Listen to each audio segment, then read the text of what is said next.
السلام الله عليكم ورحمة الله وبركاته. سلوى صاحبيال ومركلي مقال عصوب مقال كنا ما نتحن قال دونا ما نكشرح دونا سيدان موبيلكاغ وواحد لا حيسيمها فرا بدن سين ودوغنا هي مر بدن اي نقول دعدا انو ابلكيشن دا قار اما مقالada يوتيوب iyo meelaha kale baraha bulshada la soo geliyo aynu ka daawan kari weyno xayisiin haddaba muuqaalkan maanta waxaan ka doonaa sidaad gabi ahaanba telefonkaaga aad ugu xidhleed waxaysiina oo mar dambe aan ku soo bandhigi doonin waxaysiina haddaba ugu horeyn aynu guda galno muuqaalka.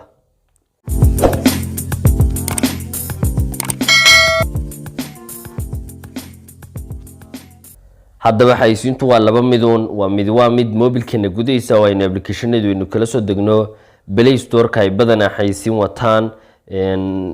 sida YouTube oo kale da YouTube muuqaalada la soo dhaxgeliyo ama application caadi oo sawirra ama waxa kale aad ku hagaajinaysid inay leeyihiin midna waa mid Chrome-ka oo ugu badan waa Google-ka oo xayisiimaha ugu badan halkaas ku jiraan. haddaba labada meelood ba sidaas kaga xidhleedayno muuqaalkeena ka hadal doona sidaas kaga xidhleedada mobilkaaga ugu horeyn waxa soo furan doontaa settingska mobilkaaga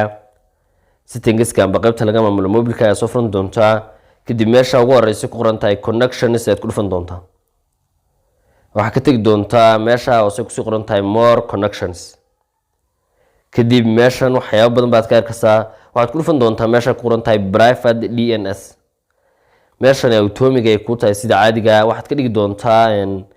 private DNS aad ka dhigi doontaa waxaad gelin doontaa qoraalka reelka kaga muuqda ama ah dns.argward.com intaas ayaad gelin doontaa safe ayaad dana oran doontaa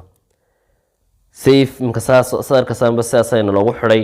oo inagu safe gareynay gabi ahaanba mar dambe kuma arki doona mobilkeena applicationada gudaha ku jira xayisiinta. haddaba waa muhiim inaad labada meelood ba iska xidhaa ka Chrome-kana xitaa adigoon application qaran ay yeeshaan ba laga yaabaa marka waanad ka Chrome-kana ayna habka labaad samayn doonana aad labadaba sameeysaa si aanad wax dambe oo xayisiin u arkin. midka kalena kaliya aad wax soo furan doontaa gmail-kaaga ama Google ka soo gal ama gmail-ka caadi ka soo gal ama YouTube ka soo gal adigu waxay man doontaa gmail-kaaga markaad profile-kaaga sin ugu dhufatid manage your Google account ay ku dhufan doontaa meesha ugu horeysa ku qoran tahay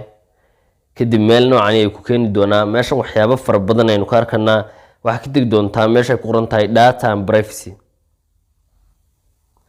meeshan aad ka tagi doontaa hoos ayaad soo wareyn doontaa marka meeshan timaadid